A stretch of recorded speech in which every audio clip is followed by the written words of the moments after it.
Greetings. My name is Mandy Robinson Young, and I am an eco-psychologist and a psychologist. As a psychologist, I love taking a journey with people, walking alongside them, giving them additional insights, emotional support, and some mental strengthening techniques so that they can overcome any challenges in their lives that are tripping them up and making them unhappy, and learn how to relate to themselves better and everybody else in their lives better, and even um, relating to their environment better. So, on that note, as an eco psychologist, I have learned from tribal people, swimming with dolphins, and observing wild animals in wilderness places that good mental health and environmental sustainability go hand in hand. In other words, healing ourselves and healing the world are interchangeable. I would like to introduce you to today's weekly wilderness webinar. Our topic is how to be the best leader, and our wildlife safari hosts are the gorillas. So without any ado, I am going to take you to a very interesting and intriguing video. It is about a gorilla family in Rwanda. That's where I actually went to see the gorillas. It was an incredible experience. I can't wait to go back again. And I do have a wilderness encounter called Monkeying Around. If you'd like to know more about that, then get hold of me on Facebook, LinkedIn, go to my wildernessencounters.com website and send me a message.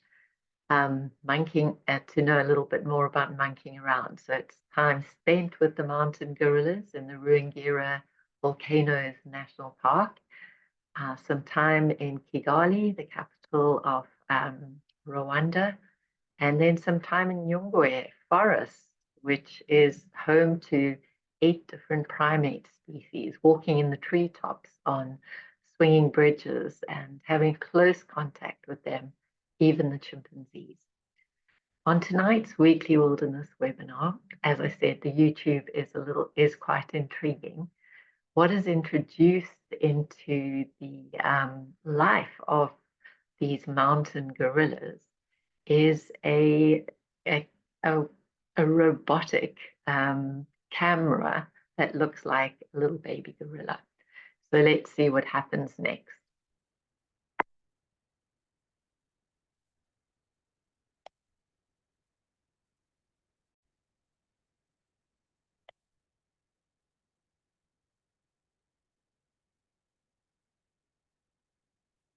Know each other.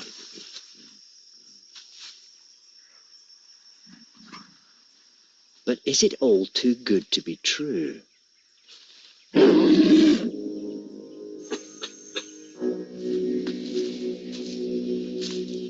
The great silverback. He won't be so easily impressed.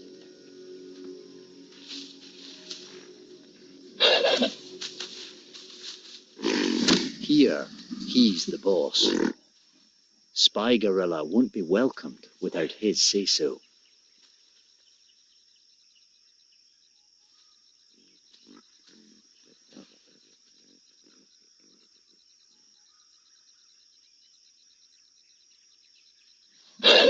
A warning. Everyone must stay back. Can our spy win him over too? They await the silverback's decision. Until then, there's a line no one can cross. His arm, a barrier between them and the newcomer.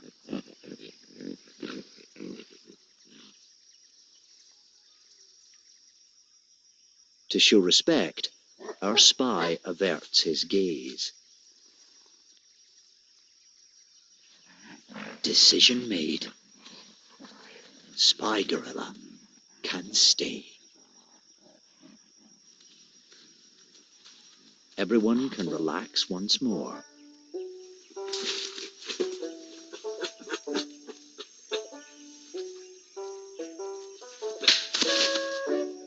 In adults, Chest beating is a show of power. For youngsters, it's an invitation to play.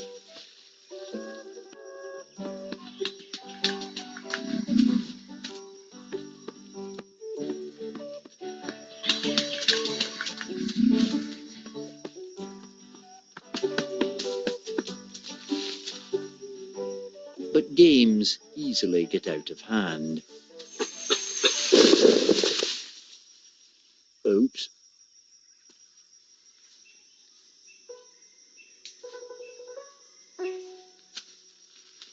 His look says it all.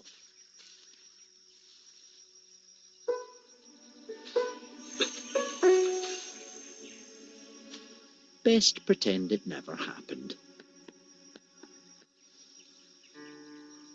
But it's not the end for our spy. He lives to film another day.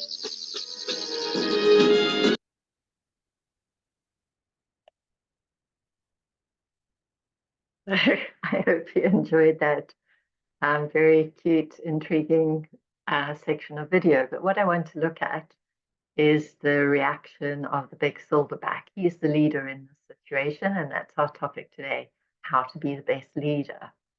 What I'd like to introduce is that research has shown that the most competent, cutting-edge leaders are those who are high in emotional intelligence.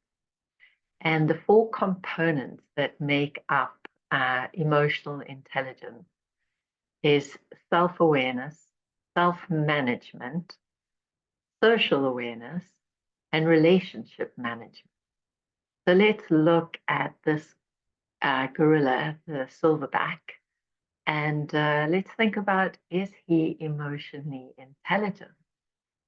Well, if we come to, if we look at self-awareness, let me get my notes.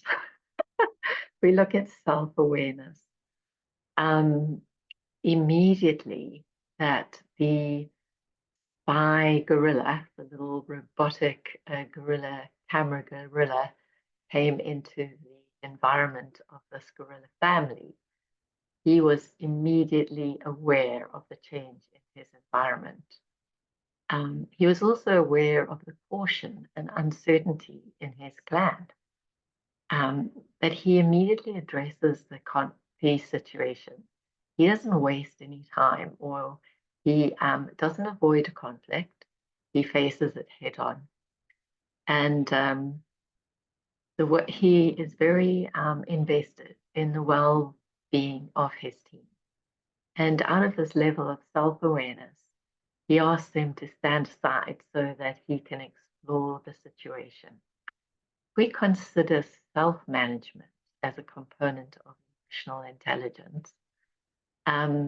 Although he was quite alerted and immediately responsive to the newcomer in their environment, and he was very cautious and careful to protect his clan, he never lost it. He never got upset. He did bark a warning, but it wasn't overwhelming to his clan. It was a normal communication for them. He didn't lose it. He managed his emotions. And if we think about his social awareness, what I like about him is he doesn't leave the responsibility to anybody else. He knows he's the leader. He knows he has to check this out, and he immediately does so. And he is very socially aware of what are his own strengths and weaknesses, but he's also very aware of what's going on with the rest of his team and how they're feeling about this new intrusion. He's aware that they're a little bit cautious, they're a little bit concerned, and he sets a boundary right in the beginning that he says, okay, get back, and he puts his arm across so that he's protective of the space between them and this new spy gorilla. And he has a moment where he has his hand protecting them from the new intruder. But he consults with them. He looks at them, he consults with them, he checks them out. And I think he shows, that he's very aware of their feelings and what's going on.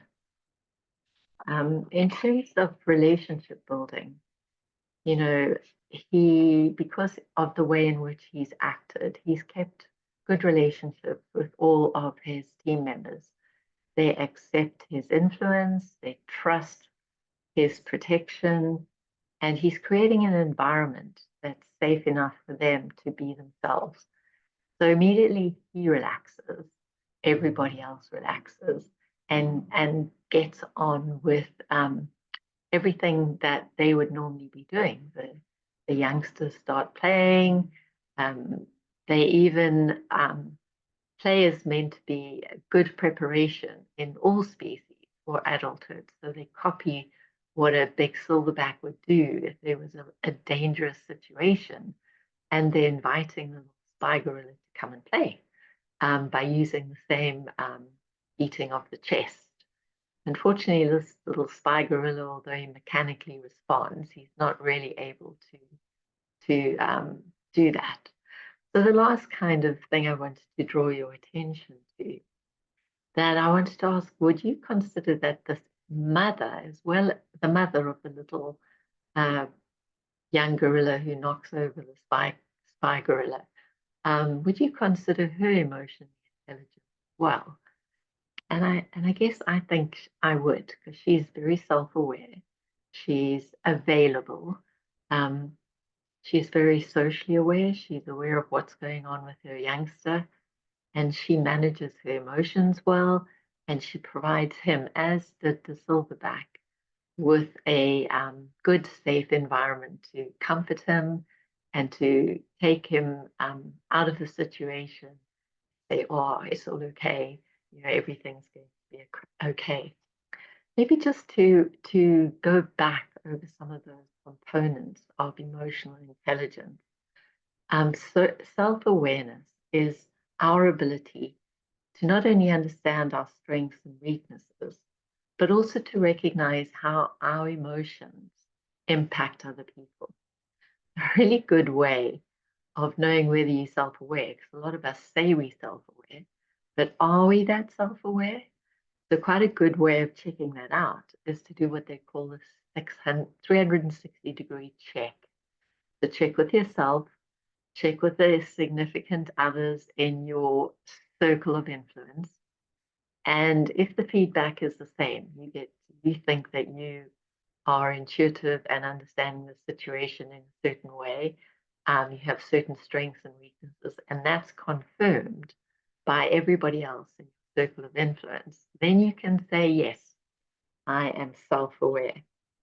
And when you are self-aware, best thing about that is that you're able to bring the best out in other people. And in particular, you're able to recognize what they're struggling with, what's working for them, and empower them. So that's what would make you a really good leader. If we go on to self-management, managing your emotions, if we lack the ability to manage our own emotions and just react, and we have a hard time keeping our impulses in check, that doesn't really build respect and trust with those that we're leading.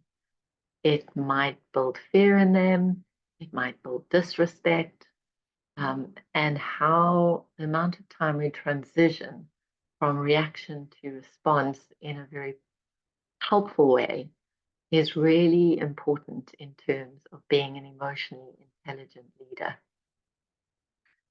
In terms of social awareness, your ability to recognize other people's emotions and the dynamic at play within your own organization is extremely important. In fact, it's one of the vital ingredients, because part of emotional intelligence and part of social awareness is empathy. When you're really able to come alongside those people in your team, you really get them, You really know why they're being defensive. You really know what makes them passionate. You really know what motivates them. You know what demotivates them. It's that empathetic understanding that really will get you in a place where you can influence them. I've been listening to a lot of, and I definitely encourage you, um, uh, uh, Professor Adam Nichols on LinkedIn. He shares the most amazing video footage of coaches of top performing players, and emotional intelligence is such an important part of that. So many of the players will just do anything for a coach because that coach really comes alongside them. And not just them, their families, their interests. They really feel like a valuable person to that coach. When we get to relationship management, that's what makes your ability to be an influential coach, mentor, and to resolve conflict effectively. You know, it's important to immediately address issues and not just hope that they will go away or hope that they will resolve themselves. As we saw, the silverback immediately got down the tree, came to look at what was going on with this new um, so-called gorilla in their environment. He didn't wait around. And when we wait around to deal with conflict, we really waste a lot of time and resources. And it also doesn't build trust when you don't have the courage to face a situation. How do you expect the rest of your team to have the courage to know how to deal with each other, how to deal with you? Dealing with conflict in the right kind of way is really, really important. You need to have the tough conversations because that deepens understanding, it deepens commitment within the organization, and obviously it builds trust. So on that note, I hope that this little bit of time on a weekly wilderness webinar with our wonderful hosts, the gorillas, inspires you to take some steps towards being the very best leader that you could be. I do have an amazing opportunity for people who want to engage with understanding better how to be emotionally intelligent leaders. And you can actually do this on a mobile app based on positive intelligence, which has been really well researched from many different angles, depth psychology, neuropsychology, um, very many different ways of building leadership. In fact, it underlines and supports 20 different of the main characteristics of an emotionally intelligent leader. If this is something that intrigues you, would be a next step towards becoming the best leader you can be, again, please get hold of me via LinkedIn, go to my website, leave me a note, or else my email address is the same as the website, wildernessencountersafrica@gmail.com. I look forward to hearing from you, and I'll say good evening and have a great rest of your day.